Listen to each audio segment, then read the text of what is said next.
c'est plutôt du côté du caprice du président qui décide de faire quelque chose, de l'annuler, de repartir. Ça, c'est très coûteux. On a un président qui est plutôt dépensier, qui a fait appliquer de l'austérité dans toutes les institutions, pour les habitants et les habitantes, sur les services publics, et qui en fait, lui, de son côté, à la présidence de la République, demande une augmentation de ses moyens pour dépenser plus. Et ce que moi je me note dans mon rapport, c'est effectivement qu'il dépense plus sur des grands dîners, notamment la réception de Charles III, le roi d'Angleterre. 500 000 € la réception de Charles III. En fait, c'est très cher, et surtout, en fait, le problème avec Macron, c'est qu'il y a eu beaucoup d'annulations. C'est ce qu'on observe aussi, c'est que c'est un président qui va jeter partout sans beaucoup de cohérence. C'est pas du tout le cas.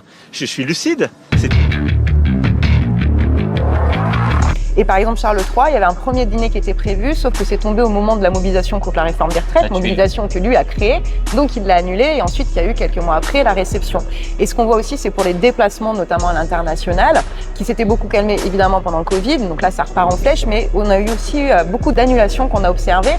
Et le problème, c'est qu'on voit qu'à la fois, effectivement, un président, ça doit se déplacer, sauf qu'on voit une perte de vitesse de la diplomatie française et de son rôle à l'international, on l'a vu sur Gaza, et pourtant c'est des moyens financiers de plus en plus importants qui sont mobilisés autour de Macron.